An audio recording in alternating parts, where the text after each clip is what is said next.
Warning. This podcast contains spoilers. Third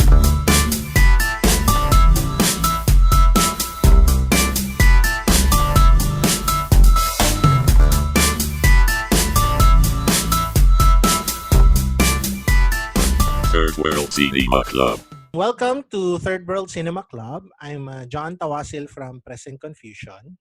I'm Princess Kinok of Film Police Reviews. And I'm Gilbert Rafferty of Film Police Review. And we're here with the filmmakers and producers behind MMFF 2016's best film, Sunday Beauty Queen. We have director Baby Ruth Villarama. Hi everyone. Hello, good evening. And then we have producer and editor Chuck Gutierrez. Hello, hi, good evening. And we have cinematographer Dexter De La Peña. Hi, good evening. Yan. So, Sunday Beauty Queen is the first documentary to win Best Picture at the Metro Manila Film Festival. And it deservedly won that award kasi it resonated with a lot of us Filipinos. I bet most of the population ng Pilipinas have relatives that work probably not overseas but work at a far away place or are separated from their families because of work, and in some way nag-resonate sa kanila yung message ng pelikulang yun. So could you give us a brief description of Sunday Beauty Queen and what inspired you to make a documentary about the Filipino domestic workers of Hong Kong? Sunday Beauty Queen is a product of a 4-year research and pre-production and productions and co-productions. It was really almost an impossible project to mount because we're not really from Hong Kong and we didn't really understand how it works, when it comes to filming there. But when we first visited the place in 2013,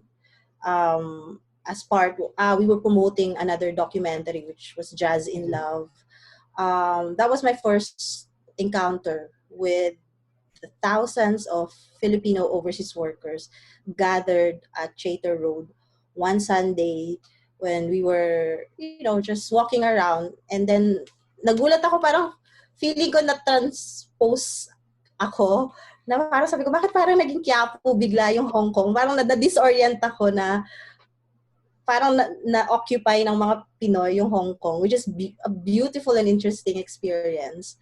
And then, if you're not really part of it, your perception of that experience is totally different from how we've unraveled the story of the Sunday Beauty Queens. And then, when we did our courtesy call to the Philippine Consulate in Hong Kong, nabanggit lang namin na out of curiosity and out of ignorance, nagtanong lang kami na, bakit po ang daming mga Pinoy doon sa park? And yun nga, nabanggit nila na every Sunday they do that, they hang around kasi nga since walang shelter, walang mapuntahan because most of these women are working sa mga bahay ng mga locals. So yung park lang talaga yung tambayan nila. And then, since they want to support some of the shelters for the displaced workers, so nagkaroon sila ngayon ng mga events. And one of these events is yung beauty pageant nga, na si Daddy Leo yung isa sa mga organizers. So, doon na lumalim yung curiosity. And then, initially, para siyang investigative story kasi nagrereklamo din yung ibang mga government official kasi nagkakaroon sila ng mga problems na yung mga passports sinasanla, nawawala, kinukuha ng mga loan sharks kasi hindi makabayad ng mga gowns na hiniram o inutang. So they feel na it's not really a necessary event to mount. And then parang doon nang galing initially yung kwento. But when we got to know them better, doon namin naintindihan na it's not just an escape, but it's a necessary escape for them so that they can help each other. So sa akin, wow, ibang level yon na I think the world needs to know that. And then yun, kami lang naman din yung team. Ako, si Dexter, si Chuck. We pitched the story. Naalala ko na si Dexter pa yung unang nagpipitch sa kung saan-saan. Kasi nga ayoko talagang mag-pitch. I'm one of those directors na magtatago na lang sa, alam mo yun, sa post-production. Pero wag mo akong ilagay sa stage para mag-present ng kwento. Actually, ngayon pinagpapawisan yung kilikili ko kasi kinakabahan. So si Dexter yung pinadala namin kung saan-saan para mag-pitch to fundraise for the film. May napanood po actually si Rafi nung Cinemalaya 2019 na Sunday Cinderella. Parang yun ba yung parang prototype niyo for Sunday Beauty Queen? Yeah, kasi we got lucky to be able to raise mga $20,000 from Tokyo Docs. And then they're looking for a short film lang talaga yung Sunday Cinderella. Since sila yung fund na naging available for us to continue the story and to really kumbaga grind on the production of all the research information that we've gathered. So, nagkaroon ng agreement na, okay, gagawa tayo ng short version. 25 minutes? O 26 minutes na version. So, wala pang Sunday Beauty Queen nun. Kumbaga, 2015 was all about filming for Sunday Cinderella. Okay. The next question is, since medyo nag-dive na po kayo into how you met si Leo, how did you meet naman daw Hazel, Sherry, Rudeline, and Mylene? Paano niyo sila nakilala? Or could you tell us a bit about the first time that you met them? Actually through Daddy Leo. Since Daddy Leo is the principal, kumbaga, community leader that we're engaging with, sila yung mga contestants dun sa pageant na ino-organize ni Daddy Leo, which is, Mutya ng Hiyas ng Mindanao, Visayas. Yung ganun. Yes. Hiyas. Naalala ko yun. Kasi sinasabi niya, asan na yung mga hiyas ko? Actually, yun yung first time naming na-meet sila. Yung hinahanap ni Daddy Leo. Asan yung mga hiyas ko? Asan na sila? So yun yun.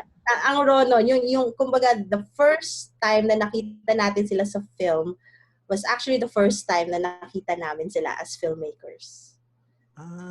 Yung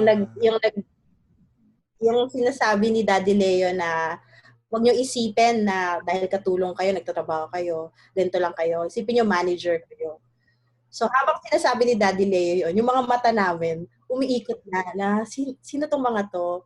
So, and then yung naalala ko, Dexter, naalala mo yung si Maki? Ano yung sabi sa'yo? Wait for the magical moment. Parati niya sinasabi. Maki is for the Japan counterpart producer namin. Now, wait for the magical moment. Shoot this and you will get something from it. Yan yung sinasabi niya parati. Parang sabi niya, shoot the face. Shoot the face.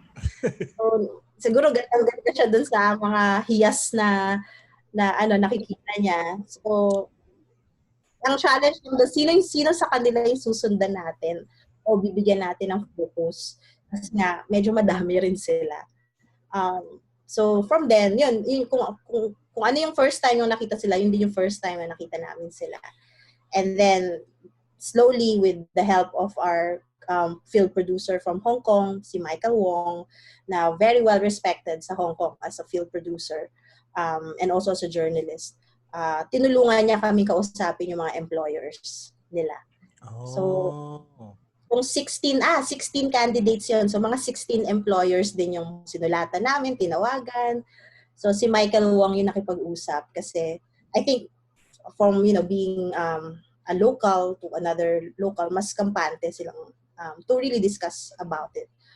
And then, since may language barriers din ng mga taga Hong Kong, so mas comfortable sila siguro to talk to using their mother language. Kaya yon. So, kung sino yung pumayag na employers, we sort of, kumbaga, zeroed in, ito sila. Sila tong 5 na to. Kasi nag-yes yung mga employers nila. Okay. Itong next question is for the three of you. So, Dexter, Drek Bebot, and Chuck. Are there any fun behind-the-scenes stories that you can tell us about shooting the lives of these workers as well as the lives of their bosses. And additionally, was there any challenge in doing the footages that you can share with us? Ayan, Dex, go. Okay, I'll go ahead. Sige. Yeah, go. Actually, fun adventure challenges. Ang dami actually. Araw-araw, adventure. So, first, the fun part, pagkain. So, we love Chinese food. We love Hong Kong food. So, sarap siya. And yung challenge talaga actually, alam naman natin na ang liit ng space ng mga properties sa Hong Kong. Ang problema doon, paano kami magkasya lahat with all the cameras, tao. So, as much as possible, konti lang talaga. Tapos walang ilaw as much as possible. Kasi wala kang mapaglagyan. So, sa lahat ng shoot namin sa Sunday Beauty Queen, walang ilaw yun. All natural light. Kung ano meron, kung ano lang yung sa kusina, ano meron sa outside, wala. Kasi wala kang time to set up. Then, yung challenges rin doon, yung language barrier namin. Yung nga, sabi nga ni Bebot kanina, Baby Ruth, na you have a Japanese producer, you have a Hong Kong producer, tapos Pinoy. So, paano kami nagkakaintindihan kami lahat? In terms of the, mobility, the language. Tatlong languages. Sa isang instruction, sa isang idea, kailangan siyang i-translate into 3 languages. Ay, 4 pala sa English. At saka English. English yung universal. Universal. So, si Michael Wong yung aming translator na umiikot na talaga yung yung dila niya sa aming tatlo. In fairness. Yes. And surprisingly, pag sa labas naman, hindi naman ganun ka-strict yung yung Hong Kong sa pag-shoot. As long as parang hindi mo disturb yung system nila, the way yung traffic ng mga tao, basta wag ka lang humarang, okay lang sa kanila. But then, may mga sinasabi rin si Michael Wong na you cannot shoot here, you cannot do that. So may mga ganun siya. So diskarte na lang din in a way na hindi pala pwede shoot to. Pero nagawa naman ng paraan with the lens and the cameras. So yun. And yung biggest challenge talaga, it's how to anticipate. Since a documentary siya, wala kang hindi mo pwede i-direct, hindi yun eh. Hindi mo kukuha yung essence nun eh. So anticipation talaga, medyo challenging siya. May plan naman. May kumbaga, the scene for the day, but you can't really know what will happen. What will transcend in the moment. Alam mo lang na, okay, magkikita kami today, mamamalengke siya. But you don't know anong mangyayari. So parang beforehand, kunyari, meron kayong schedule nung kaning gagawin nila on that particular day. Yeah. Parang tinatanong lang namin, anong ganap for this week? Para at least before we fly there, medyo nakaayos naman yung Monday, Tuesday, Wednesday, Thursday, Friday. Kasi maximum of 14 days lang din kami pwedeng magstay doon. Kasi as tourists, we can't go beyond that. So we really have to make sure na within those days, actually 10 days lang hindi namin sinasagad. Mamaya ma-red flag na kami. So basta within 10 days, ano yung pwede nating ma-capture sa kanila. So beforehand, kinakausap lang namin ano yung events, ano yung gagawin nyo. But then, pagdating doon, naiiba. May iba, pag umuulan, so, change lahat. So, siguro yung question ko dito is, based din dun sa question na yun, parang, around how many hours of raw footage did you get total? A lot. Hindi ko na maisip kung mga ilang gigabytes. Well, siguro hours, siguro nasa mga hindi lang 100 eh. Abot ba ng 200 hours? Parang ganun. Yeah. Wow. Kasi yan pare, as in, sa may cellphone nila, sa mga shots din nung sa amin, as in, all kinds of footage are andoon. Minsan kasi nakakalimutan naming mag-set up. Ako kasi, actually ako yun din, masipag si Dexter, kasalanan ko. Nakakalimutan ko. Alam mo, akala mo tapos nang mag-shoot, tapos may mangyayari pa pala. So, ang ano ko doon, cellphone. Kaya nagagalit sa akin minsan si Dexter, huwag ka mag-cellphone. So, may mga shots doon na naka-cellphone. Hulaan nyo na lang kung ano. Doon sa mga subjects nung documentary, sino doon sa mga beauty queens ang may pinakamaraming footage? If you remember. Si May si MJ. Si MJ. Oo. Oh, interesting. Si, yung filmmaker. No. Ay, Yes. Yung filmmaker, yeah. Yung filmmaker. Yeah. Interesting. So, ayun. So, you made the film and then so lumabas na siya. How did the reception to the women change when the film came out? Parang wow, sikat ka na. Gumanon ba sila sa Hong Kong or Hindi naman. Kasi wala rin naman silang access sa Hong Kong masyado nung pelikula. Okay. At first because it was shown in Busan. So nababasa lang nila siguro sa mga reviews sa Variety, Reuters, AP, and then biglang nag-MMFF. So kung sino lang yung mga nakauwi sa kanila, nakakilala sila, yun lang yung nakapanood. But maganda rin, and we had, parang as early as January, we had a screening in Hong Kong University through the Philippine Consulate, tsaka FDCP, tsaka Asia Society Hong Kong.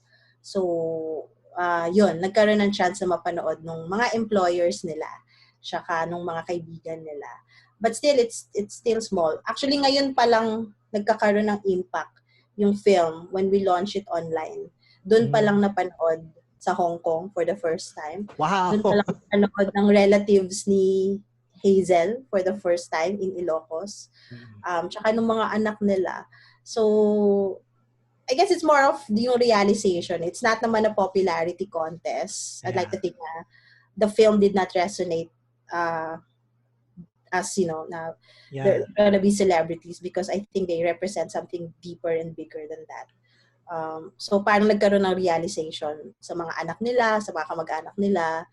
Ang nabanggit lang ni Hazel for the first time, tinawagan siya ng anak niya. Tapos sinabing, "Ma, kumain ka na ba?" Na never nangyari before. nakakilabot. Yun. So parang ganun siya. And then yung naalala lang namin, nung nag-screening kami sa UPLB, may pumupunta sa microphone, tapos biglang sobrang emotional niya na very proud siya na anak siya ng OFW. And then for the longest time, daw hiyang-hiya siya na anak siya ng OFW. Tapos ngayon lang niya naiintindihan bakit sumasali sa beauty contest yung nanay niya. Kasi dati inis na inis siya kasi na-miss yung graduation niya, na-miss yung birthday niya. But now, parang gusto na daw niyang tawagan yung nanay niya to say na, thank you. Ang cute naman. Nakakayak naman. Wait lang. Parang alam ko Okay sinare na. mo yun sa akin, Miss Baby Ruth. Pero nakakaiyak pa din, naisipin na may ganun, no? Pupunas lang ako. Wait lang. Iniyak ako. Oh my God. Yun. So parang ang dami palang unprocessed emotions na hindi na pag-uusapan kasi nga there's really no chance for people to reflect on it or to see themselves in another story or in a mirror. So it's like looking in a mirror na parang, teka, ako yan na biglang may nagpahalaga sa'yo. Na, alam mo yun? And I guess personally, ganun din yung hinahanap ko kasi nga I never got a chance to meet my mom. Lahat kami may mga sugat as storytellers. So may mga personal na pinanggagalingan kami habang kinukunan namin sila, habang inaalam namin yung kwento nila, na may mga tanong din kami tungkol sa mga personal naming pinagdadaanan na bakit ako iniwan, ganyan-ganyan. So, parang as yung paglabas niya online din it's an issue din of access. Kasi isipin nyo, sa mga MMFF films na lumalabas every year, parang ilan doon yung na ilalabas on other platforms eventually, na hindi major studios yung nababack, yung mga Vice Ganda, yung mga alin doon yung from the smaller films na nakakalabas pa. So okay sa akin to na lumabas to dito. And also on a personal note, sa aming tatlo ni Princess, dalawa sa amin ay may magulang na OFW. Ako, tatay ko nagtrabaho sa Saudi, Aramco for how many years. Yun. Trabaho siya na matagal doon. Umuwi siya nung parang nagsettle na lang siya dito nung kailangan na palaki na ako, kailangan na akong alagaan. Tapos yan si Rafi din. Talaga. Ayan. Ayan, nakwento ko na to sa'yo, direct nung screening ng Sunday Cinderella last year. Pero yun nga, my mom was an OFW. She worked in Saudi Arabia. Actually, illegally recruited siya when she went to Saudi Arabia. So instead of her working as a physical therapist, naging domestic helper siya. And we didn't have communication with her for 2 years. For 2 years. Wala kaming alam kung ano nangyayari. Hindi namin alam kung ano yung nangyayari sa kanya. Although nakaka-receive kami ng pera sa kanya, pero hindi namin alam kung ano yung status niya. Until nung nakatakas siya. Kasi ang ginawa niya is tumakas siya dun sa amo niya. Nung nagkaroon siya ng chances, inaalagaan niya yung isa sa mga anak. Yung anak kailangan dalhin sa school. Nung nasa school na siya, nagbihis siya na parang Arabian woman na talagang abaya and all that. Tapos dun siya nakahanap ng opportunity na makatakas. Tapos tinulungan siya ng fellow Pinoys niya na magkaroon ng work para maging physical therapist sa isang general hospital sa Saudi Arabia.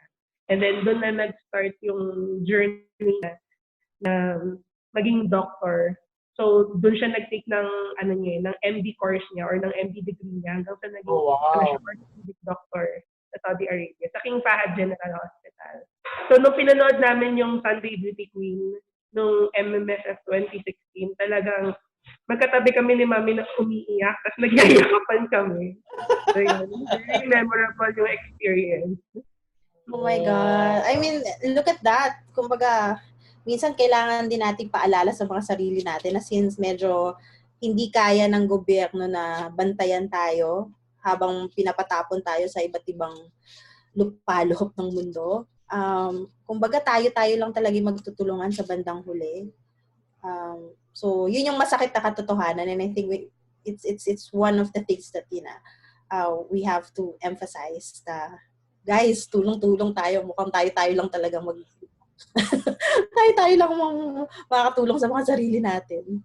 That's true. And speaking of screening last year ng Sunday Cinderella, I remember directly, you described the journey of Sunday Beauty Queen from the short, which is in Sunday Cinderella, all the way to MMFF. So, if okay lang po, can you give us a brief insight on how you pitched Sunday Cinderella and or Sunday Beauty Queen, and also how you developed your unique form of marketing for documentary? Sige. Siguro si Dexter muna yung una kasi siya yung nag-pitch ng Sunday Cinderella sa kung saan-saan. So, baka gusto mo i-share yung experience mo, Dex, sa pag-pitch. Basta nag-submit kami online. Masipag kami maghanap kasi nga wala kang choice. Wala namang magpupondo sa'yo since you're an independent filmmaker, an independent studio. So, I mean, the studio can only fund up to this amount. So, kami yung ng online. And then, nung naiimbitahan na, si Dexter na yung official spokesperson ng Sunday Cinderella. Well, tinapon niyo ako sa Bali, Indonesia, and Korea. So, that was my first time to pitch for yung malaking crowd na andun yung Discovery Channel, that's in Korea. May andun yung BBC, andun, it was big stakeholders. Pero yun sa memorable lang kasi dun sa Indonesia, parang they helped me develop yung sense of storytelling, paano i-delve yung subject na go deeper to the stories nila, ang dami palang factors na bakit nila ginagawa to. So, ayun. Tapos pagdating naman sa Korea, yun yung medyo masakit. Kasi may isang panelist doon, sinabi niya na that will not work. That's an ordinary story. Sabi ko, okay. So, may ganun factor. Grabe sa ordinary story. Yes. Ordinary story. Oo. So, kami at that time, kasi magkasama kami ni Chuck, nagtinginan kami. Buti na lang, like si Busan Film Fest, medyo kaibigan natin. So, parang pinagtanggol ng Busan Film Fest yung story na ganun. Okay naman and all. Tapos, eventually, ayun, we landed sa Busan Film Fest. So, ayun. Yun yung parang pitch journey ko. Thanks to you, Chuck and Ruth. Diba? Yeah, mahirap talaga mag-pitch kasi nga, kumbaga as somebody who created, this story, ang sakit nung ma-reject ka. Parang ilang gabi mong binuno as a creator tapos sasabihin na it's just an ordinary story. Parang sinabi nila na nag-present ka ng anak mo, parang sinabi na yung anak mo ordinary lang. Nothing special about your kid. So, parang ouch. And then yun, gladly, Tokyo Docs came in. 2014 yun. And then we really, kumbaga, make use of that limited funds to create a good story. Kung isipin mo, $20,000, parang napakalaking halaga na siguro sa Philippine peso. Pero sa kanila, Diyos ko Lord, parang research funds lang nila halos. And I guess it helped us produce a short version with that amount. At napakalaking tulong. So, malaking utang na loob namin personally sa Japan Foundation tsaka sa Tokyo Docs kasi naniwala sila eh. Kumbaga, nakita ni Maki saan yung potential ng ordinary story to become something extraordinary. Na we're not talking about OFWs here. We're not talking about just the pageant. We're talking about life. We're talking about relationship.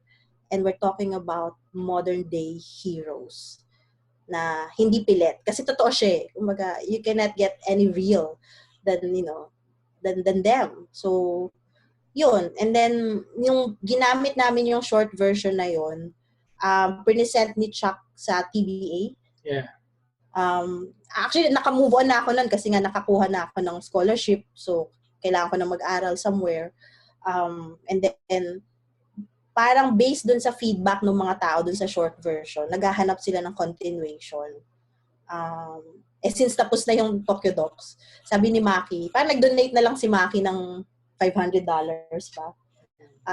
Parang sabi niya, mag-donate na lang akong personal money and then it's up to you kung ano gusto niyong gawin dun sa, kung gusto niyong i-pursue yung long version. So, Chuck presented it sa TBA. And then yun, kumbaga nakatulong para matapos namin yung last stretch. Nakapag-shoot tayo, Dex, ng 2016 ba? Tama ba, Dex? Yes. Yes. Early part ng 2016. Mid ata, di ba? 2015 and 2016 as well. 2016. Yes. Ayun. So, yun. And then, in exchange, TBA would be the distributor of the film. Yeah. And then, the rest is history. After Busan, parang hindi namin alam kung paano namin siya ipapalabas sa Pilipinas. Kasi Busan was October 2016. And then, Hit siya doon eh. Kumbaga, yeah. Okay naman yung tawag dito, feedback ng mga tao. Ang next big event kasi was Q Cinema. So there was an offer na gawin siyang opening film ng Q Cinema. Si Chuck na yung nag-decide. Parang sa akin, sobrang small lang siya. I was really hoping for a high-impact screening here sa atin. So yung aim is for the Christmas thing. MMFF is the aim noon. Well, yeah. Kumbaga, naging organic yung need ng movie na ipalabas siya ng Pasko kasi nga, yung traffic ng mga OFWs natin, umuwi naman talaga sila pag Pasko. So, we wanted this to be a family affair na ipakita sana sa families and relatives ng mga OFWs. Kasi yun naman talaga yung purpose natin why we made the film. For Filipinos to appreciate the sacrifices and the works of their loved ones abroad na hindi talaga kinukwento ng mga OFWs sa mga pamilya nila. So yun, then suntok sa buwan, sinali sa MMFF na wala talaga naniwala. Kahit mga kaibigan namin, mahal nila kami pero sabi nila, hindi kayo makakapasok sa MMFF, believe me.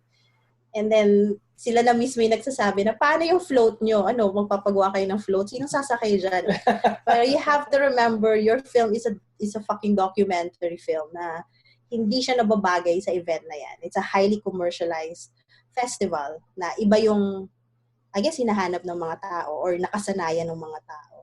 So it was a tough call during that time. But we had no choice kasi the film was really asking for it. Curious lang, para morbid curiosity. Ano yung itsura ng float nyo? Ganda. Oo nga. Ganda nun. Dexter, wala ka sa float. Sorry, nasa Dubai ako noon. So, kaya Doon ako photos sa parents ko. Iniwan na kami ni Dexter no, kasi kumapanood na din. Kasi yung family kasi ni Dexter, lahat sila nasa Dubai naman. Yes. For 20 plus years na sila. 25. Wow. Ganun. Yes. Mm. OFW rin. Parents ko lahat. Everyone else. Wow. Grabe. So naiiwan kami sa Pilipinas. Parang gagawin natin. Although PBA naman supported us. Actually, kasi alam niyo kung paano naggawa yung float, it was through Daddy Leo. Kasi nung nakapasok sa MMFF, sabi talaga ni Daddy Leo, actually parang nagbilang anghel lang siya, sabi niya, pag yan nakapasok sa MMFF, uuwi ako direct, uuwi ako. Although kahit wala siyang balak umuwi. Nakapasok. In fairness. Siguro napasubo, umuwi siya. And then, alam niyo naman, di ba, yung beauty pageant niya, maraming sponsors. So, nung namumblema kami sa float, it was one of Daddy Leo's sponsors who came in to help and donate 500,000 pesos para makapagpagawa ng float na yun. And AirAsia yung sponsor. ko sa iyo, yeah, Princess, yung picture. Ano yun? Hold on. Yung picture ng float. Ay, yung picture. Ayan. Ay, ang ganda. Ang ganda. Bongga, di ba? Ang ganda. Napaka-powerful talaga ni Daddy Leo, no? Hindi kayo nanalo best float? In fairness, maganda yung float ng Die Beautiful. Oo. Nung nakita ko yung float nila, sabi ko, ibigay na natin sa kanila. Kasi yung float nila, parang Brazilian carnival feel.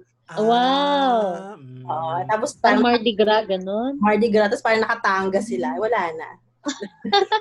Oo nga. Sa inyo na yung best float, sa amin yung best picture, ganun. Yeah. Hindi naman madamot. Actually, ang maganda ng MMFF na yun, lahat ng mga film directors, parang nagkakilala, naging mag-bonding, tapos sama-sama nagmo-mall tour, na alam mo yun, we shared our spotlights to each other. We help promote each other's Films. Ang galing. So, yeah, yan yung float na, Diyos ko, no? Yak-yak. Ganda. Yun. Ito medyo beauty pageant level question. Ganun. Could you share with, talagang ganito yung question no? Could you share with us the beauty and challenge of creating documentary films? Yeah. So siguro questionin for all three. For all Dapat may mga personal testimonials. Yes, testimonials. Go, Derek. Thank you for that, Wait lang. thank you for that wonderful question. Compare it sa mga sa mga Star Cinema, Chos. Ano lang, ano ba challenge?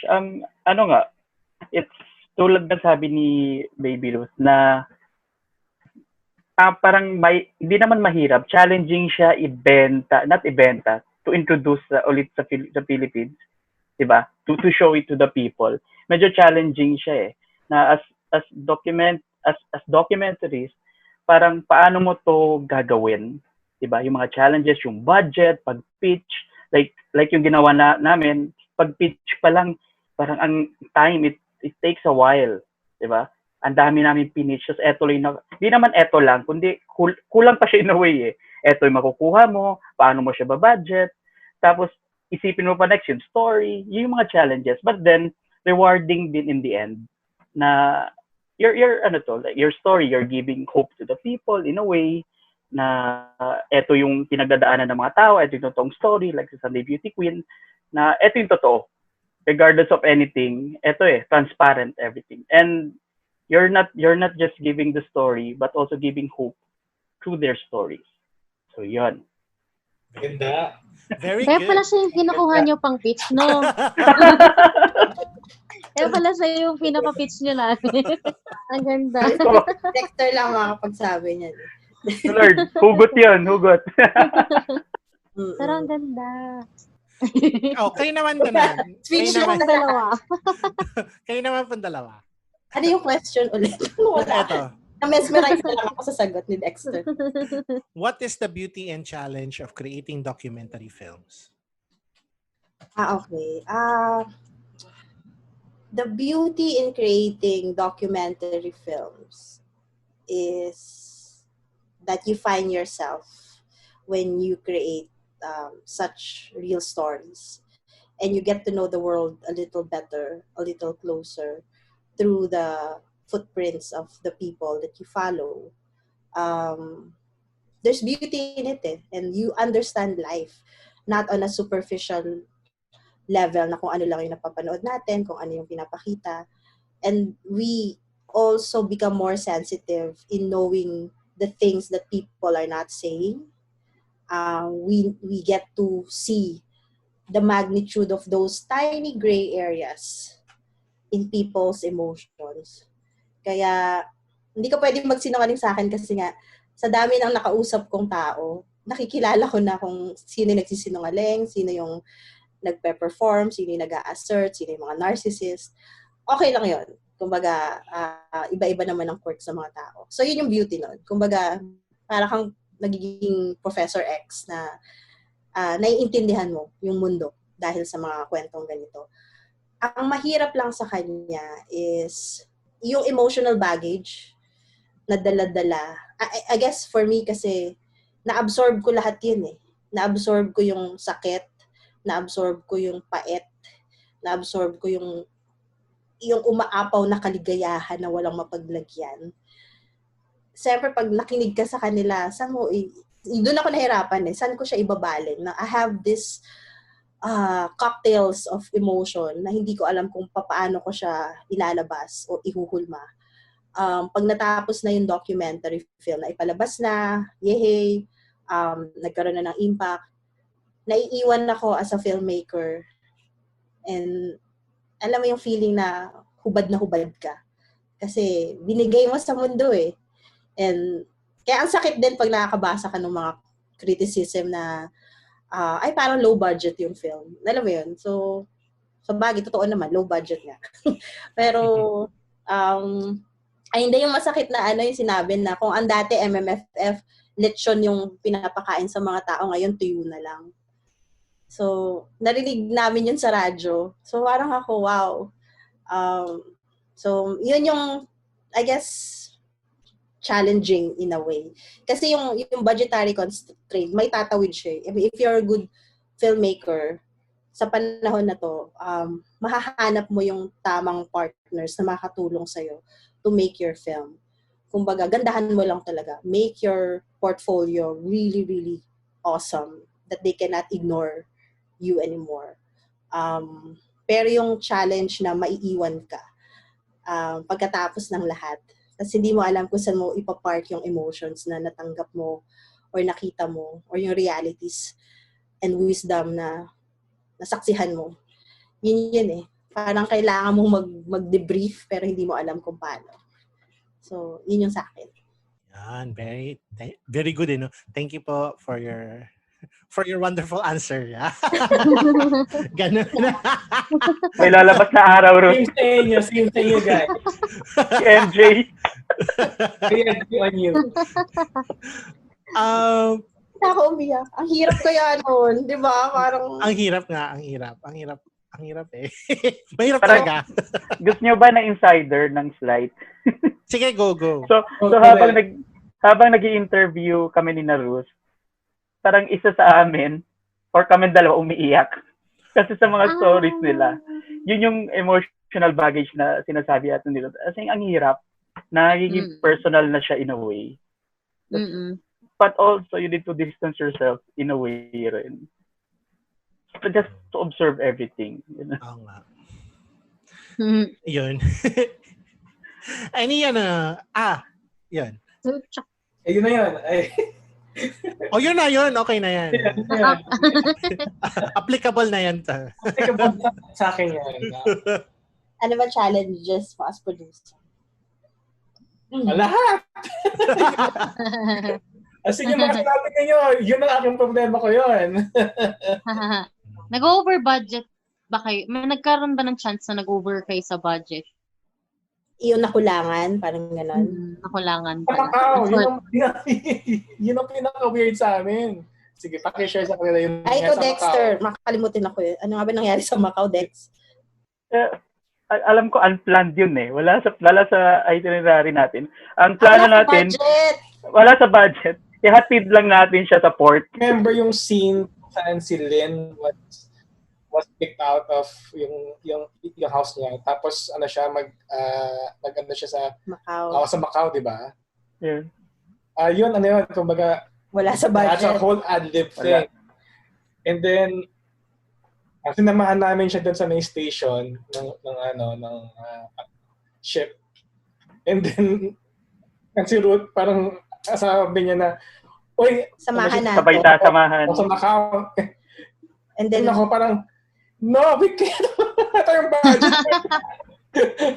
Ito yung pera for that.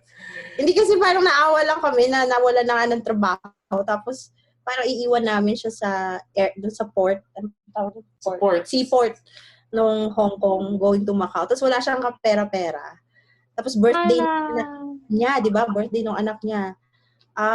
So kami, I mean, for me, the least thing we can do is ihatid man lang siya hanggang Macau o kung hanggang saan man kami pwedeng sumama sa kanya. I guess yung pagiging tao ko na yung pumasok doon. Alam ko, nag-aaway kami noon eh. Tama ba, Dex? Nag-aaway. Ako nag-shoot ako ng feelers. Nag-aaway Ako kami dinidiscuss dalawa. ngayon. And then, pagdating sa Macau, tama ba? We gave her our stipend namin for the week. Binigay namin sa kanya. So that was really a bad film decision kasi give up namin yung production money namin. Actually for food.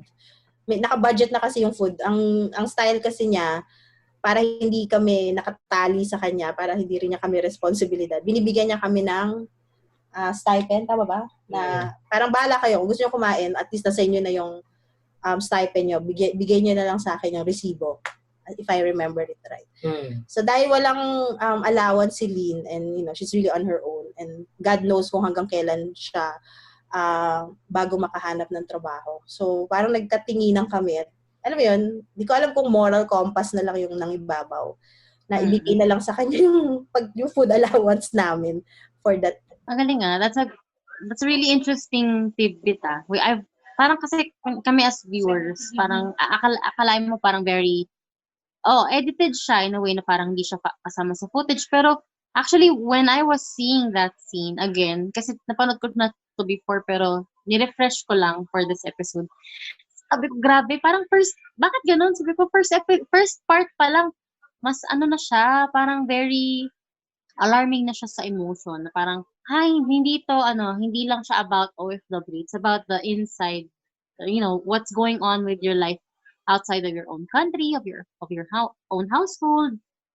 So, she was just having fun on a Sunday morning. Tapos pag uwi niya, wala na siyang trabaho, wala pa siyang bahay. Ganun, di ba? Oo, parang 9:30 lang yung gabi, na late siya eh. So, tapos biglang yun nga. And then papaalisin ka midnight, bago mag-midnight. So, saan ka pupunta? Kaya napunta siya kay Daddy Leo. Tinawagan niya si Daddy Leo. So, hindi naman siya pwedeng magtagal doon for forever. So, kasi nga 14 days lang din siya allowed to stay in Hong Kong. Kasi pag dumagpas ka doon, ipapadeport ka talaga to the Philippines. So, ang safest for her is really to go to Macau. I think pag napunta ka sa Macau, may mga underground shelters din doon. Kailangan mo magbayad. For syempre, food, stay. Kaya yung kinakwento niya na kumakain siya sa mga casino, sa mga hotels. Totoo yun. Oh my God. Free foods. Pa-free foods doon. Oo, yung mga free food. Free tasting. Free tasting. I mean, that's legit, man. I mean, imagine mo kababalak natin. Kailangan gawin yun para I'm sure may mga pera sila, pero kailangan nila ipadala yung kung ano man yung pinanghawakan nila back to the Philippines para pang-enroll ng mga bata, pang-baon sa school. So, yon. Kaya, kumbaga, yung pag-abot namin ng food allowance namin, naisip namin na pag ito hindi namin binigay sa kanya, anong magiging buhay? Kasi kami, kumbaga, pwede naman credit card ni producer siguro yung isang linggong pag-stay namin doon. Pero siya, hindi natin alam kung paano mangyayari sa buhay niya eh. And I think even si Japanese producer, nagbigay din ba? No, it's ours. Atin yan. Tama ba? Dex, nagbigay ba si Maki? That's another story. Another story yun. Hindi yun doon kay Rodelin. Iba yon. Iba yun. Sino binigay ni Something Maki? about it. Si MJ yata. Si MJ. MJ or si Hazel. I don't know. Sorry. Nakakalimutan na rin talaga. So yun, si Japanese producer, nagbigay din siya sa ibang candidate. May question ako, pero hindi exactly Sunday Beauty Queen. Kasi sa film na Hello, Love, Goodbye, may mga scenes din doon na beauty pageant sa Hong Kong. Nilapitan ba kayo in any way doon sa production ng film na yon? Or did they consult with you guys? Or did they consult with the same people? I haven't seen it. Yun. May scene doon na si Maymay Entrata kasi ano siya doon, OFW siya. Tapos pumunta siya sa Hong Kong para maging DH. Pero sobrang na homesick siya. So before siya umuwi, sumali siya sa beauty pageant at hindi ko alam kung nanalo siya, hindi ko matandaan. Parang hindi naman nanalo siya. Nanalo siya rin yun. Nanalo siya. Si Catherine ang hindi yata nanalo. Si Catherine yung hindi nanalo. Tapos doon din siya sa yung parang yung sa Charter Road din ata siya eh. Yeah. Yun, sa Charter Road din. Venue sa Charter Road. Hindi naman kami, to answer your question, hindi naman kami na-consult. Although naririnig namin sa marami na tinatanong nga kami nung same question mo. Okay. So, hindi naman namin napanood. It's an honor though. So, I just took it na na-flatter na lang kami na, baka sana na-inspire sila. O baka naman din napunta rin sila sa Hong Kong at witness nila their own. Regardless, it's an honor for us na ma-inspire sila dun sa initial na ginawa na. Ayan, nakakatawa. Pero kahit na conscious man or unconscious, may may parallel, sila. Metatextual referencing. Charot yan. Ayan. So, punta tayo to the next part. I guess ito hindi naman scene by scene, pero story by story breakdown. So, I guess, for the most part, nakwento nyo na yung kay Rodelin, di ba? Are there, doon naman tayo kay, Daddy Leo. Any interesting stories kay Daddy Leo or na hindi nyo naisama sa finished docu? Yung ngayon, yung what happened sa kanya after ng film. It's really, really amazing. Ano po nangyari? Ano po nangyari? Yeah, he's according sa DFA, he's the first Filipino na mabigyan ng permanent resident status from being a domestic helper in Hong Kong. Wow! Contributions to the community. Very. So, and then manager na talaga siya ngayon. As in legit manager siya. Manager na. Ng isang recruitment agency na naghahanap ng mga finished contract o yung mga nawala ng trabaho. Ang anong role niya eh. Hindi ko alam kung hinanap ba niya yun, na-inspire siya o binigay lang ng tadhana sa kanya. Na yung mga nawawala ng trabaho, yung company na yun, sila na ngayon yung naghahanap ng employer. Parang nagma-matchmaking sa mga bagong employers. So, yung trabaho niya ngayon. Although, ang downside, is hindi na siya nakakapag-organize ng beauty pageant kasi manager na siya. Parang sa stead ni Daddy Leo, sino na yung nag-organize ng pageants? Kung meron. Yung mga kabarkada, kabisig niya. Kabisig. Yung mga coordinates niya. Sila Marites. Basta yung nakikita niyo, di ba may mga friends siya nakasama. May scene doon yung sabi niya yung sinabotahe daw sila. Di ba yun ba yun? Yung team song. Basta yung team nung i-interpretative dance ng mga contestants. Parang sabi ni Daddy Leo, dapat kasi isa na lang eh. Sabi sa isa lang yung team dapat eh. Parang gano'n. Artistically challenging yun. Kanya-kanya interpretative dance. tawa kami ng tawa kasi yung parang yung Aita, yung parang ang costume nila is naka-Aita sila. Parang nag-ano na lang, Andun na lang yun. nag-pop dance na lang sila, gano'n. Ano yung mo, Dexter, nun? Kay Cherry? Sabi mo, beauty pageant to, bakit nakamaskara si Cherry? Bakit di nakapang mukha? Oh, Kasi ang bigat daw ng mask after ng shoot, sabi niya, ang bigat pala ng mask ng mascara na to, hindi ko alam, sabi niya. Nakagano, hinahawakan talaga niya yung Hawak niya. ang galing. Too heavy. Ano pa ba?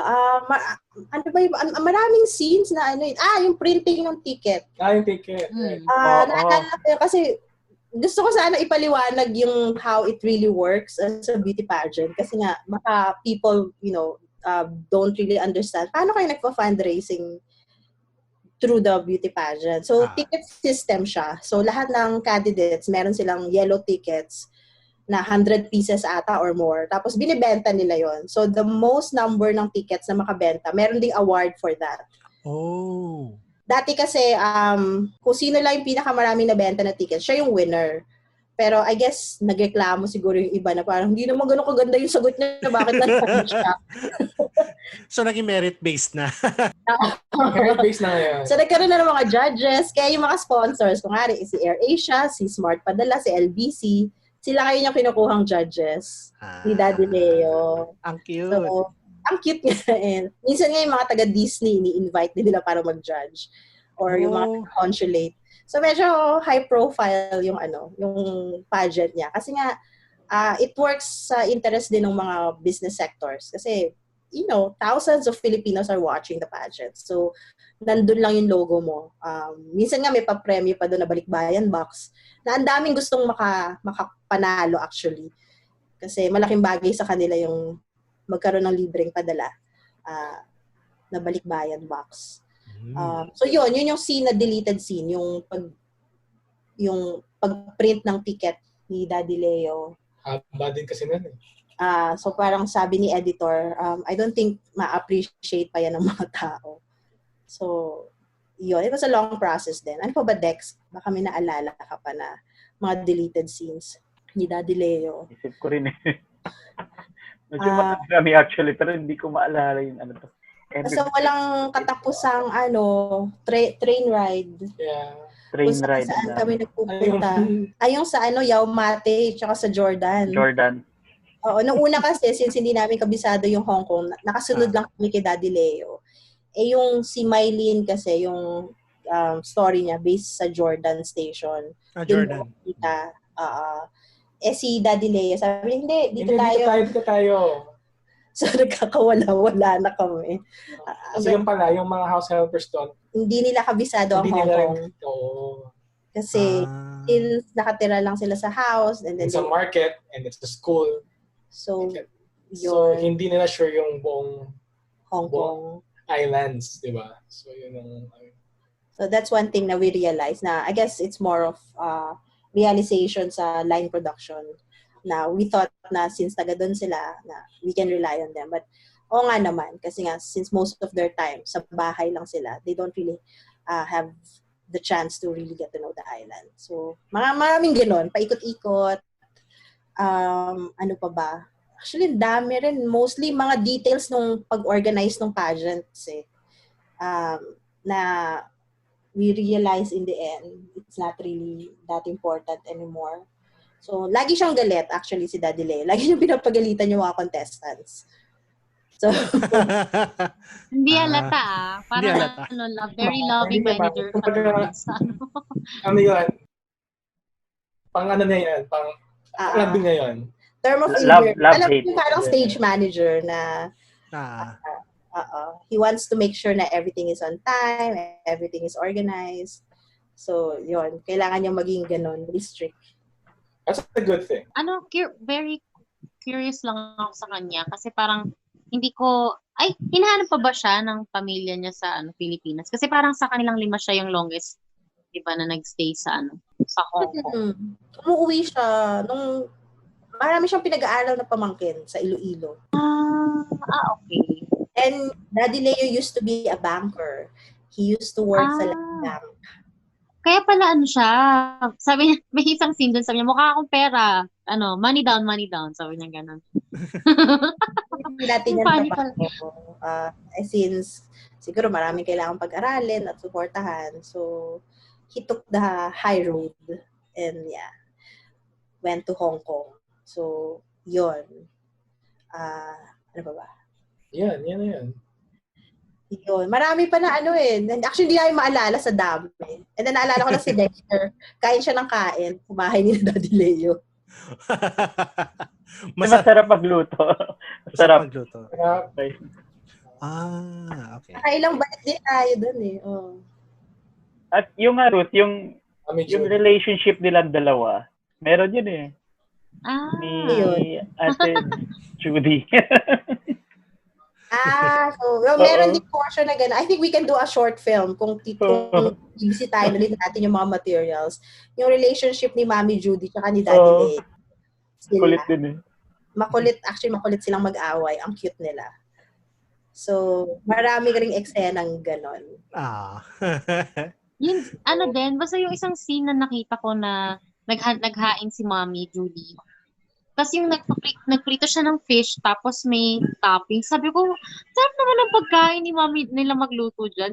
Ganyan. So, very good na na-bring up niyo yung sa food. Sabi ko, parang ang dami na niluto. Tapos na-imagine ko, kasi marami silang nag-shoot. So, sabi, ang galing na. Kasi pala, 4 lang kayo. Ang dami na namang doon, marami ding borders. Si Daddy Leo. Okay. May mga trabaho, yung mga open, since siya lang yung very few na allowed na magkaroon ng bahay na sarili.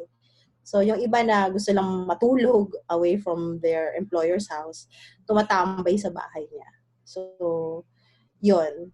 Pero baka nga nagluto sila para sa amin, pero hindi rin namin sure. Kung meron kayong mga clips na niluto niya, I would be very much willing to watch. Yes. Mga Monday. Monday Beauty Queen, mga sumunod na araw na clips na. Gano'n. Ano nga kami na, ang tawag dito, sa atin na lang Tagalog naman. Parang mas masarap pa yung pagkain ni na Daddy Leo kesa dun sa pagkain dun sa amo niya. Oo nga. Parang sabaw lang ata tsaka siomai yung niluto ni Daddy Leo. Doon sa amo niya. Yung yun, di ba? Yung parang nilagang baboy na weird. Patang baboy lang ata yun, nilaga. Parang gano'n. Yun na yung ulam nila. Yun na yung... Samantalang kailang Daddy Leo, may mga parang fish tao, si rice pa, ganyan, no? Parang may ganun pa siya. May pag-grapes pa nga yun na seedless. Ang cute. So, kumbaga, isipin ng mga tao na mahirap lang ang mga Pilipino. But no, as in, we have so much. Like, may pa-fiesta spread tayo always. Kahit saan kang pumuntang bansa, hindi ka magugutom basta may Filipino community kang pupuntahan. Kasi, it's in the food Kumbaga, food keeps us together at napakahalagang aspeto yun ng kultura natin na meron tayong Pinoy dishes na kasama. Kasi yun yung connection natin sa homeland. Tama. Very nice. Tanggalin mo na lahat, wag lang ang kanin at tuyo. Tama. Punta tayo sa story ni Hazel. Actually, dito pumunta yung isa sa pinaka-impactful sa akin na scene, yung tumatawag siya sa telepono, yung nagvi-video call siya sa anak niya na I think mag-graduate na or something. That was really difficult to shoot. Dex, ikaw na magkwento. Naiyak na ako dun hindi ko kinakaya yun. Actually, parang two-face yung shoot natin doon, you remember, na yung nakaupo siya, tapos yun, grabe, naiiyak niya doon, grabe, as in, grabe. So sabi namin, iba to. Yun pati si Ruth doon, iba na rin parang wow. iba yung bigat na dinadala niya, especially kasi yun. At hindi natin alam, di ba? Hindi natin alam parehas. Kasi nakabihis siya, di ba? Naalala mo yun, galing tayong mall, tapos pauwi, naglalakad, tapos bigla lang breakdown. Sabi namin, ang hirap nun. Tapos pa-sunset. Tapos personally yung sunset na yun, parang sobrang happy ako i-shoot. In a way, contrary to the emotion. Sobrang happy ako kasi the emotion, yung ilaw, yung space, in terms of shots. Tapos, for me, parang ang ganda niyang i-shoot. Pero, yung emotion ang bigat. Parang contrary talaga eh. From emotion, tapos yung itsura ng sunset ang ganda. Pero, ano to eh, ang bigat eh. Ang hirap niya i-shoot. Yung part, pati yung pati yung dapat empty spaces, lahat. Pati, actually may problema rin kami doon habang sinushoot namin yun. Yung audio namin. Kasi kami lang yung team ni Ruth at saka ni Chuck. So wala kaming audio team. So kami rin nag-audio, naglalapel and all. So if you're shooting kasi sa mga ports, mga airport or mga ports, mga ganon, may pumapasok na ibang signal kasi from the barko. So mag-i-interference yung audio mo.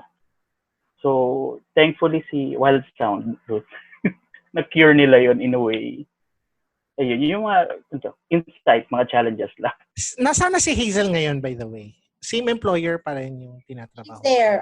Hindi na aso yung inaalagaan niya, pero bata naman na bagong panganak.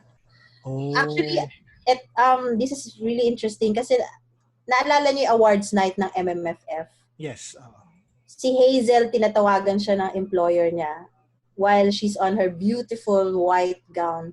Tumatawag yung employer niya, pinapabalik na siya sa Hong Kong kasi anytime manganganak na yung amo niya. And ang sabi niya kasi December, after maka-Christmas, babalik na siya sa Hong Kong. But then, something happened and then, syempre once in a lifetime lang naman ma-experience mo yung maging partner at Manila Film Fest. And nirequest talaga na umattend kayo ng awards night.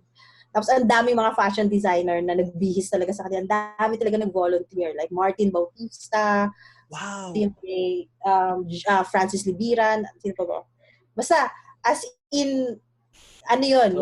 The works yung pagka-makeover sa kanila. Chamikat nila yun. Free to? Pro bono ba to? Or... Yeah. Pro bono. Wow!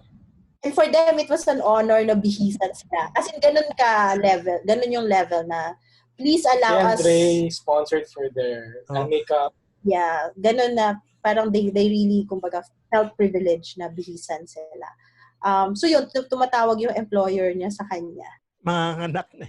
Kasi anytime manganganak na, and then hinahanap na siya. So it was really difficult for her. And then sabi ko nga, don't answer na lang muna. Parang this is your moment, this is yours. So nasistress siya nun. Pero yun yung employer niya ngayon, na may baby siyang inaalagaan. Kasi yung mga expats naman kasi after a while, di ba, mga 3 years lang sila sa Hong Kong and then babalik na sila sa home country nila. So, but ang sakit lang din ng eksena na yun. Kasi kung tutusin mo, 45 minutes away lang ang Pawai sa Hong Kong. Pwede siyang kumuha ng flight at mag-landing na lang sa Ilocos. Tapos, alala ko nang parang sabi namin, kami na lang magbabantay ng aso mo. Uwi ka. Sneak in and out no? Ganun. Parang pwede naman naman iwan sa amin yung aso mo. Tapos, total yung amo niya kasi nasa UK? Nasa Ireland. Bakasyon. Nagbabakasyon. So, hindi niya mapapansin na nag-iba yung... Pwede naman mag-roaming siguro sa sa Pilipinas. I guess, kung sakali makatawag at magpa-video call at hanapin si Scrappy. Si Scrappy. Ito, si picture lang. Ganun. Woof, ganun. But I mean, nabilib kami nun kay Hazel kasi, I mean, she stood her commitment to her work. Nasabi niya, hindi ako nakapagpaalam, alanganin. Alam mo yun, my job will be on the line. I have to be here to watch after the dog. So that was really difficult for us. I mean, it was really heartbreaking. Nabiyak talaga yung puso ko. And I had to let go. Naalala ko lang, sabi ko, Dexter, hindi ko na alam. Parang kailangan ko dumepende kay Dexter kasi I have no words. I don't know if I should ask. I don't know if I should even open my mouth or just let her be. Maybe, we just decided to let her be. Kumbaga, we kept our distance na lang. Hindi ko rin kaya kung paano ipaprocess yun. Okay. And you want to hug her kasi wala siyang kasama. But at the same time, you need to be objective. So that was really difficult. Really, really difficult. So, interesting pala yung mga stories dyan during the awards night, no? Kung may parang BTS footage ba kayo? Gawa kayo ng bagong documentary. Mga photos. Ay, nako. After Sunday Beauty Queen. Kailangan na lang tayo. Parang BTS. Yeah. Di man tayo kilala. Wala kami, hindi kami kilala. Pero nung pumasok na sina Daddy Leo, parang si superstar na hindi masyadong napansin sa parang nataob nila si Ate Guy kasi nga nung pumasok sila, I guess it's really the momentum of the moment that, you know, people are on this SBQ fever. So they just want to experience them for who they are. That time. Galing nun. As in, sabi ko nga that time, parang baliktad yung mundo. Parang we're really, kumbaga, celebrating them. Diba? Sila yung totoong artista. Sila yung star. Parang, tabi tayong lahat muna kasi para sa kanila to eh. So, naging tama yung mundo at that moment. Na parang, tama tong ginagawa natin sa bayan natin. Tama to. Ganun yung feeling ko. Pati yung ating mga, yung mga cinema tours din, di ba? Yung mga, pag pumupunta kami sa mga sinihan, after ng screening, lalabas yung mga tao, tapos nandun na sila Daddy Leo sa labas. Priceless yung reaction na binibigay ng mga tao. Kasi niyayakap talaga sila. So, we felt na, I think we're doing something right here. But again, hanggang doon lang siya. So, short-lived. Yeah, short-lived. So, itong susunod naman to si Sherry, yung meron siyang alagang bata, tapos pupunta siya dapat ng Japan, pero last minute, reverse course, tapos stay siya sa Hong Kong. Is she still in Hong Kong with Hayden? Yeah, she's still in Hong Kong. Wow, in fairness. Iba na. Kasi nag-end of contract na pala siya. End of contract. Yun din yung bagong law sa Hong Kong. Pag nag-end of contract ka, kailangan mo umuwi and then kailangan mong pwedeng mapalitan ka ng employer. Parang ayaw rin nila magtagal yung mga tao sa isang employer. So, I don't know, it must have been devastating kay Hayden, no? Pero tagal din ni Hayden. Kahit nung bumisita kami nung 2017, si Hayden, nakakabit pa rin si Hayden sa kanya eh. Nafe-feel ko yun kasi for the longest time, may nag-alaga din sa akin na sa bahay. Yan, mula pagkabata hanggang parang naging nanay ko na rin eh. So, anything about yung mga ganyang topics, naluluha talaga ako. Diba? Mga laking yaya. Laking yaya talaga. Mga motherless children. Kasi nagtatrabaho sila eh. So, nanay ko nagtatrabaho, wala siya. May oras naman siya for me sometimes, pero parang, syempre, bilang bata, gusto mong mag-aalaga sa'yo bilang nanay. So, ayun. Yung sa scene na yun, grabe, parang ang gusto kong sinabi ni Cherry was yung tinanong mo ata siya, Baby Ruth, yung bakit ba't mo to ginagawa? Single ka? Parang, ba't mo to ginagawa for your family? Tapos ang sagot niya, kasi mahal ko sila eh. Tapos tumingin siya sa bus, tapos nagbabay kay Hayden, tapos tumingin sa side niya, parang gano'n. Parang ako, ano ba yan? Sabi ko, grabe, sabi ko nga dito, nung pinapanood namin siya, parang, grabe no, siguro kung selfish sila, siguro sobrang yaman nila, like yung mayamang masama. Pero hindi, parang, biruin mo yung portion ng salary nila, like, let's say, manalo siya ng 1,000 Hong Kong dollars dun sa pageant, tapos meron pa siyang 500 na sahod. Diba? Tapos imagine mo papakainin sa 12 people? I mean, hindi lang siya actually dapat para sa, immediate family. Minsan yung mga, mga cousins nangihingi ng ganito, ganyan, or diba? So parang, grabe, siguro, grabe yung selflessness nila na na-display dun sa, Oo nga, ba't ganun ba talaga mga Pinoy? Actually, it's a big question din for us. Na, sa bagay, we're doing this because I guess it's part of our being selflessness then for our love for the film industry.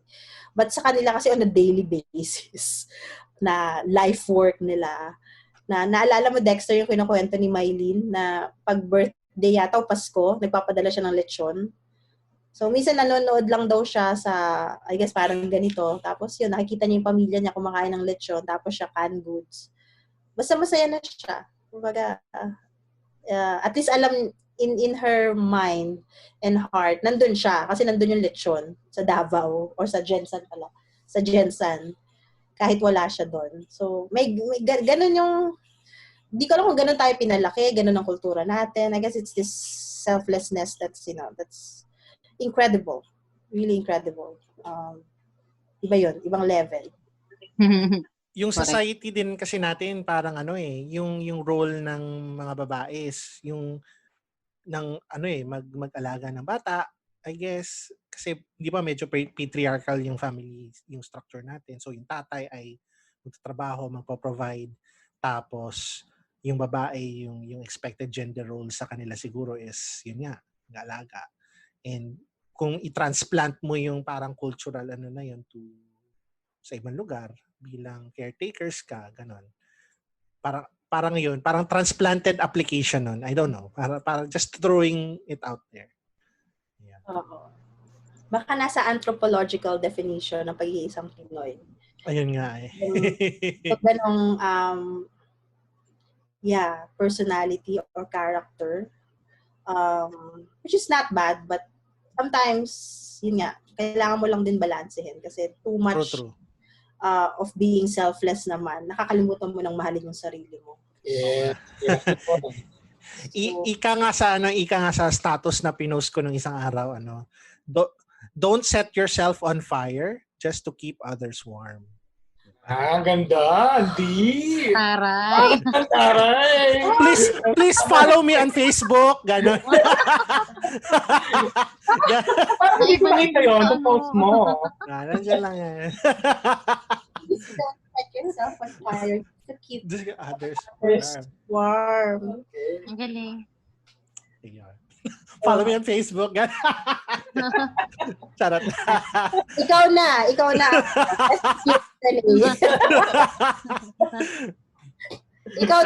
May naalala ko ba kay Hayden tsaka kay Cherry?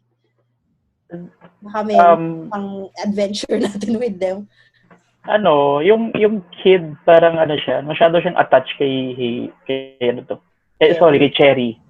Kay Cherry. Going back to Cherry, yes. Grabe yung attachment niya sa kay Cherry. Tapos to the point na yung bumisita tayo ulit, hinahanap tayo ng bata. Alam mo yun? Oo, hinahanap tayo na gusto tayo makita. Kasi nga, we are friends of Cherry. Kung sino yung friends ni Cherry, friends niya rin daw. May ganun siya sinabi. So, I think... Mapupunas mo na ka ng luha. Meron kang isang shot doon, Dexter. Yung sa parang papunta kayo ng train or papunta doon sa bus na parang nasa gilid ng Tapos natutuwa ako sa kanya kasi nakatingin siya sa camera yung parang, nasa camera ako. Parang ganun yung tsura. So, cute! ang masaya dun kasi this next generation, you are not training but you are inculcating them to love one another regardless of any race, 'di ba? So kahit Pinoy ka or DH, 'di ba? Sila yung next generation eh. So malay natin, iiba yung curve, 'di ba? Ng next generation na hindi ganun kalala ng sinasabi nilang situation, hindi ganun kalala yung ugali ng mga employer. So yun yung magandang story arc din ni Cherry in a way. Oo nga. Hopefully si Hayden maging future president. Who knows? Baka improve niya yung policy ng mga domestic helpers sa Hong Kong. Who knows? Hopefully. Yung generation nila. Kasi laking yaya halos sila eh. Yung dun sa kusina na scene, kasi parang di ba in-explain niya, in-explain ni Sherry na parang minsan dapat mauna sila, tapos ganito ganyan. meron ba kayong pwedeng i-share na nangyari noon na parang, kasi nandun yung tatay, parang na-imagine ko, although hindi nakakaintindi ng Tagalog yung tatay ni Hayden, ganyan, pero paano kaya siya pumayag na i-shoot niyo yung scene, particular na scene na yun? Na-coordinate naman siya beforehand with the help of Michael Wong. Na-explain naman. And then, sinabi namin na si Cherry is one of the semi-finalists ng beauty pageant and we want to make a profile about her and also her relationship with her employer. So, you don't really have to be, kumbaga, to have the burden to, to be nice to all of us. Kung ano lang yung way of life nyo every day. I just want to document it. I think ang medyo uncomfortable dun sa situation is yung mom ni Hayden. Kaya kung napansin nyo, wala yung mom ni Hayden sa scene. So, yung camera lang, yung parang CCTV camera, yun, nanonood yung nanay niya dun. So, oo nga. Parang sa picture lang siya nag-appear. Sa picture lang siya. Although, ang sabi naman ng papa, parang maagang umaalis sa work. 6 o'clock yung umaga, wala na. Nagugulat nga kami, di ba aga natin doon deck sa bahay nila? Yes. Tapos wala na siya. Kaya, and then minsan pag bumupunta kami out of the country, so si Cherry talaga yung mother figure ng bata. Parang sa akin yun. Kasi may kasama rin kami before sa bahay. Na yun nga, ganun si pamangkin ko, sobrang attached pa din. Hanggang ngayon, attached pa rin siya dun sa kasama. Tapos sabi ko, hindi ko ma-imagine yung gano'n na parang kasama niyo sa bahay, lagi kayo natulungan. Tapos yung treatment mo is scrap up. Kasi may isang part yung parang scrap yung pinapakain daw. Tsaka yung hindi kasabay. Sabi ko, bakit? Di ba parang tao lang din naman sila? Yeah, that's really how it is. Mayroon pa rin, kahit maliit yung mga spaces sa mga bansang katulad ng Hong Kong, malawak pa rin yung espasyo ng pagkakaiba ng antas sa lipunan. So, the social class is still very wide. You can just imagine. I mean, Cherry eating by herself. That space is so small. I think si Dexter yung nag-shoot dun sa father. And then ako yung sa kusina. Kasi nga sobrang liit. Nakapatok ako sa rice cooker. Kasi nakaluhod ako dun sa, counter. Para lang ma-shoot. And then super wide lens. And that was really, in a way, parang masaya si Cherry kasi may kasama siyang kumain for the first time. O may physical person na nandun na kakwentuhan niya. So, that was something for her. And I'm glad na kasama ko siya nung time na yun. Wish ko lang na roll ko siya ng mas matagal kasi nga, I think nahulog na yata ako nun. Kaya parang kailangan ng ikat ng editor. Parang nanginig na yung camera. Naka-handheld lang ako. Handheld yun. Oo, handheld lang talaga yun eh. So, baka yung hininga ko hindi ko na kinaya. So, gumano na yata yung camera. Kaya parang kailangan ng iputol. But I wanted to, parang, hang in there a little longer. Maybe 1 or 2 beats more. Parang ayaw natin siyang iwan na kumakain lang siya mag-isa. Tapos meron pang maliit na spasyo. Kung napansin niyo yung door, meron parang salamin na nakikita yung mag-ama na kumakain sa labas. Habang kumakain siya sa loob. So parang ang weird. Punta tayo kay, I guess, the last nung mga beauty queens, si Mylene. Ito yung beauty queen na yung epilogue niya, talagang may maririnig ka talagang gasp. Collective gasp sa audience. Kasi iba yung kanyang, yung fiancé niya, nalaman nila na yun pa, namatay. So, she went back to the Philippines. So, kamusta na ngayon si Mylene? Ano na ginagawa? She's so happy now. Ano siya, green card holder na, nasa US na. She's married to an American. Yeah. Na-meet niya dito. Na-meet niya sa Philippines na umuwi siya. Oh, wow. Ang galing! Fairness. In fairness sa kanya ako pinaka na heartbroken eh. Kasi parang, Cinderella story. pati yung lahat ng kamalasan, di ba? Parang binigay sa kanya, namatayan ng employer na mabait. It was just too much for her na ayaw na niya ng another employer. I think he tried to work for another employer but it was parang hindi pa siya, kailangan niyang maghilo dun sa experience na nangyari sa kanya with Mr. Jack. And then, nangyari pa dun sa boyfriend niyang French na, I think gusto na siyang pakasalan nun eh. Kasi, ang dream talaga ni MJ, makapunta ng France. Meron kaming scene sa restaurant na may Eiffel Tower, na parang wallpaper na Eiffel Tower. Yun yung background ng eksena na, tapos kumakain siya, tapos nangangarap siya. Pero, hindi na natin nalagay yun na, kahit it's just too much. Pero, yun yung mga some scenes na sinusundan-sundan namin siya, bumibili-bili ng mga costume niya para dun sa pageant, and then nangangarap siya na pupunta siya ng France balang araw. Hopefully. Yeah. Happy ending naman. No? Yan, no? Yan, viewers, our 5 viewers. Wow. Yeah. At least. Nasa San Diego na siya. She's based there, California, and she's on Instagram. Yeah, follow her. Siya. Oh, Yeah. sige. I think she travels around the US. Ano yung job niya yung job? Actually, mayaman yun ang pangasawa niya kasi may-ari ng rubber shoes company. So, the husband travels around. And then, since alam mo naman si MJ, hindi pwedeng walang ginagawa. So, nag-apply siya as barista sa Starbucks. Wow! Okay. Sa Target. Tapos, Very 360 degrees ng life story na niya ngayon. Parang naging kabilang niya yung pag sa Starbucks. Tapos, siya ng husband niya. And then, basta meron siyang picture na ang ganda-ganda ng gym. Tapos, yung husband niya, parang one of the members ng isang exclusive sports club sa San Diego. So, nag-gym siya doon. Wow! Sabi na, ano yun, Dex? Go Di ba parang endorser pa siya ng sapatos last time? Nag-picture siya, di ba, with the sapatos? Oo. Galing nga ni MJ. So, we're very happy for them. Kung meron mang nagawang mabuti yung pelikula, it's really to change, some of their lives. Actually, sana lahat sila, but we're still hoping for the best na, alam mo yun, maging maligaya silang lahat. Regarding yung, you also shot scenes in the Bethune House, which houses, yung mga overseas workers na yung parang na-fire na employers or some other reason. Are there any interesting stories that you can share with us about yung shoot nyo sa Bethune House? Ikaw, Dex. Ang dami. Na-overwhelm na yung utak ko. Ang dami.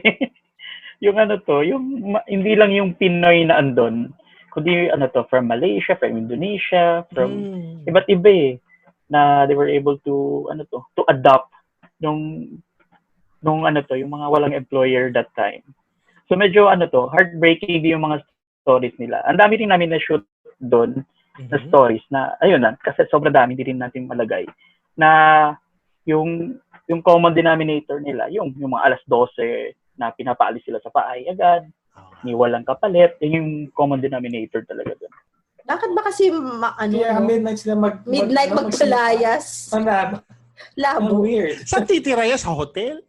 Kaya yun nga. So yung shelter na to is the one who rescue all these house helpers. Buruin mo para tayo mga basang sisiyo na iiwan lang sa, bahala ka sa buhay mo. So, syempre, pupunta ka sa park, madilim, o kung saan mang lobby ng building. Tapos, yun, buti na lang may mga shelters na ganyan. Pipick upin ka nila doon so, saan ka. And then, you stay with them for, I guess, 14 days. So, hanggang kailan ka nila kayang patirahin doon. I-rescue.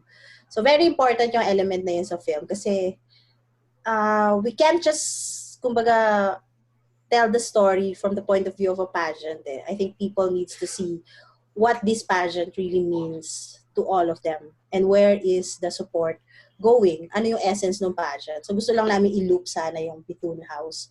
Na ito yung, kaya si Daddy Leo yung nag-navigate around Hong Kong. Kasi yun yung isa sa mga beneficiary organizations na pinapadala niya nung, I guess, earnings nung pageant nila kung ano mga charity events. Marami, may mga clean-up drive pa sila. Sports. May sports fest, may volleyball. Si MJ, meron pa silang, airsoft.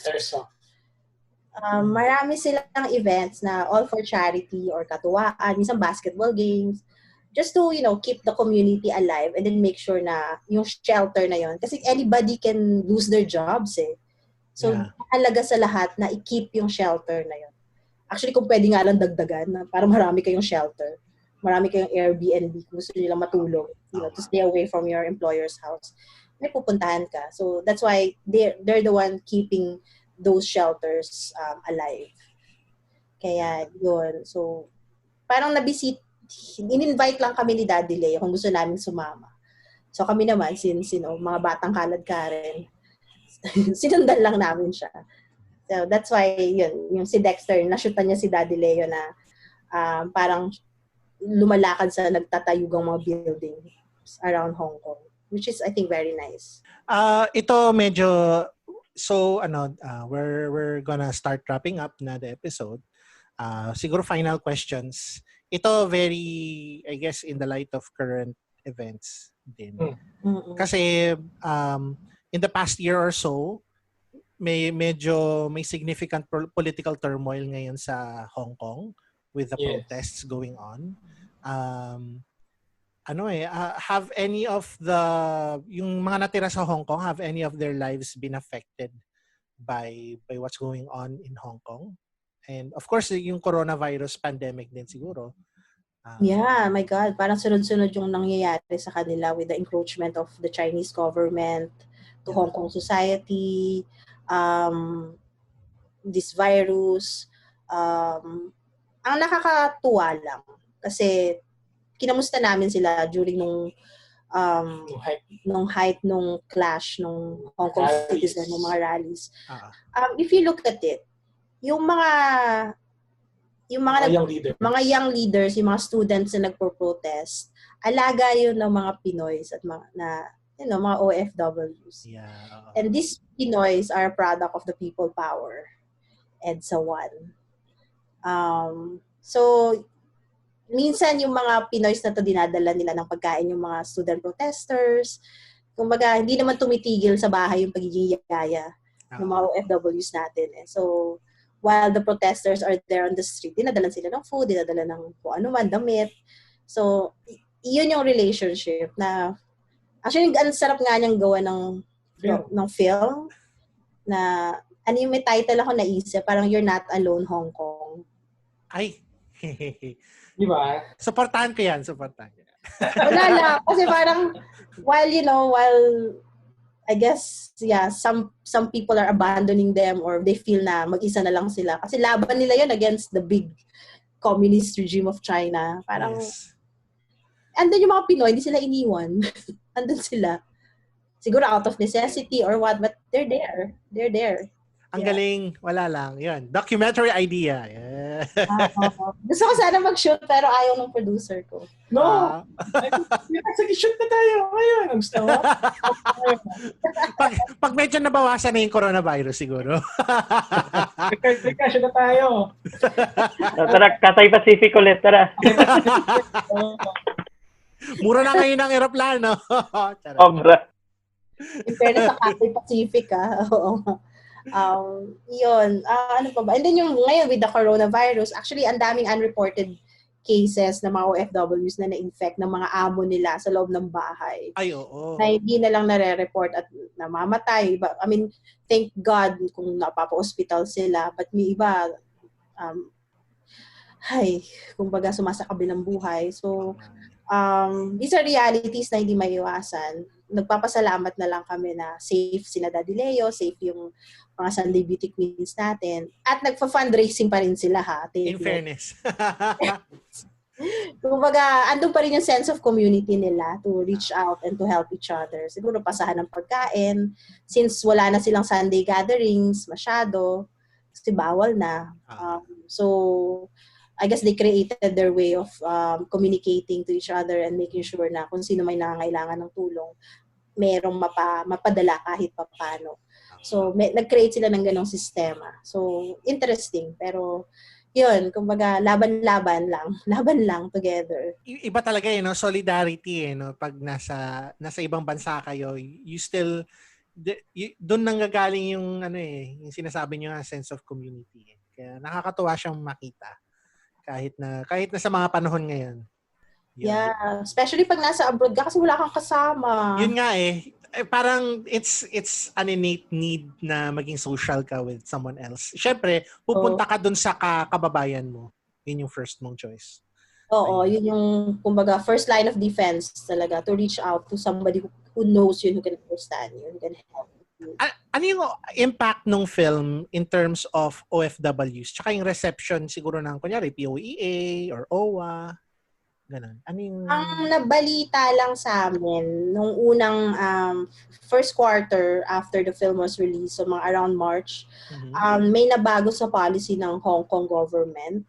Meron kasing pending law na bilalaban yung consulate natin with the IMO, ano ba IMO? Migration Office, International Migration Office, na to disallow employers to ask their helpers to clean windows of buildings kasi there have been several unreported deaths of domestic helpers falling off the buildings dahil na pinaglilinis sila ng bintana. Like in labas ng bintana? Yes. Yung siguro inaabot. So, walang harness yun Naloloka ako. Hulog sila. I mean, walang harness pa naman mga Pinay. Talagang pag maglinis, linis lang talaga. Linis lang. Kasi hindi naman din na-train sila. Wala rin formal trainings pag may mga ganong orders. Yung SOP.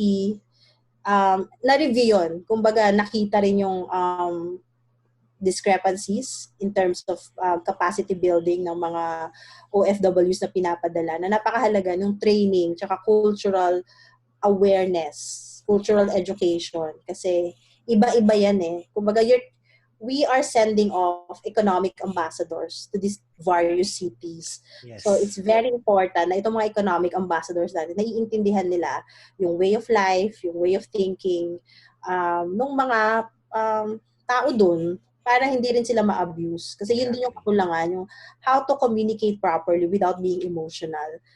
Ang na-realize din, na pinpoint, kasi nag-create sila ng evaluation after nung film. Yes. Yung mga Pinoy kasi hindi naman tayo reklamador.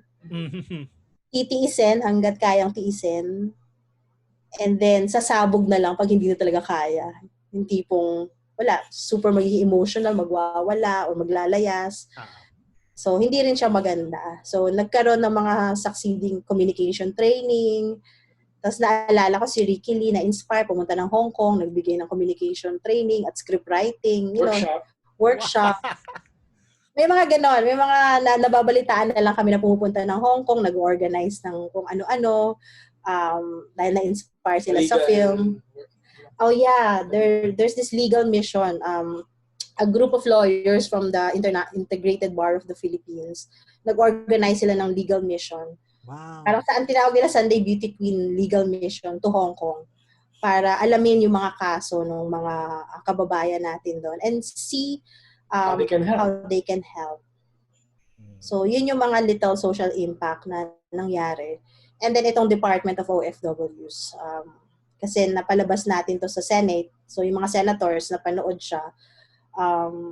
So, nagkaroon ng ganong push na magkaroon talaga ng Department of OFWs.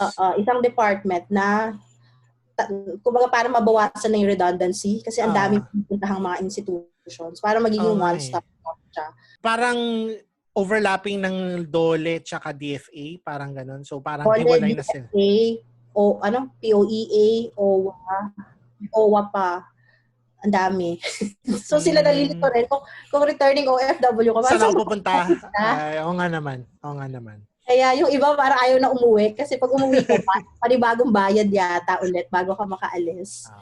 So, I don't know lang kung paano yung implementation. No? Siyempre, ang ganda sa paper, diba? Parang, magkakaroon ng Department of OFW. So, I'm just hoping na maayos talaga yung system. Hindi lang parang, binigyan pa ng additional problem yung mga kababayan. Ayun nga.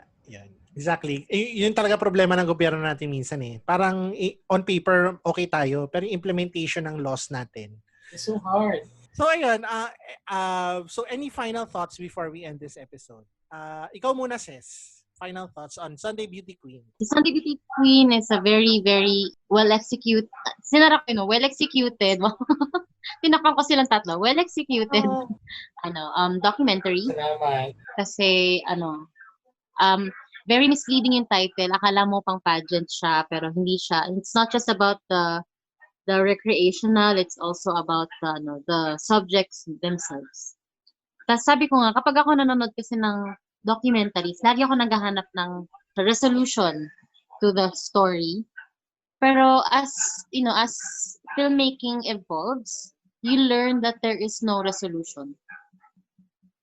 Which what documentaries actually do. They don't yung resolution niya it's outside the film itself. So parang maganda siya na open-ended siya kasi yung resolution comes to the people that are watching. So, Ayun lang. I thank you. I thank you. Sa akin Sana naman, hindi namin kayo na-bore at hindi ko alam kung hindi naman. mabigat yung topic. Marami kaming luhang na ilabas yun. Ay, oo, totoo yan. Nakailang bukas na ako. As in, sabi ko nga sa inyo kanina yung ads, gusto ko nang mainis sa ads kasi parang yung luha ko nandito. Parang mag-stop siya. May ad sa YouTube. Kasi Hayaan mo na, higupin ko na naman monetization siya, yun tapos eh. Monetization yun. Oo, ang galing mga na itong YouTube. Sa akin naman, Sunday Beauty Queen, I mean, marami akong napanood na, magaling tayong gumawa ng documentaries actually.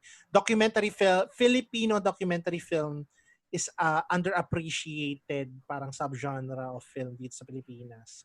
And ako sobrang natuwa ako sa pelikulang ito. At natuwa din ako na it brought about social change din. Kasi it inspired people to help the community, help the overseas workers. And yun nga, even in it impacted people in a broad sense. And kagaya nga ng storya mo with yung audience member na nanood na may nanay na OFW na doon lang niya na-appreciate yung nanay niya. It also affected people on a very personal level. So, yun lang. Thank you for that. Thank you for the films. Hopefully, more films to come in the future. Hopefully, yes. Hopefully, sana Dex, makapag-shoot pa tayo together. Yes. Yes, please. Tara. We're best. Marami pang stories dyan. Marami yan. Ayan. Kayo guys, closing statements regarding the film or whatever you want to talk about. I hope that mga audience support sa mga local cinemas. Kung online man yan or kung sa mga cinemas, Yeah. I just hope that the whole audience will still support us. Yes. Ayan. Direk Bebot, kayo po. There's so many things that we have to do. Kumbaga, Sunday Beauty Queen is just a tip of the iceberg, and I'm just one of the many storytellers waiting for that space para makipag-usap sa mga tao.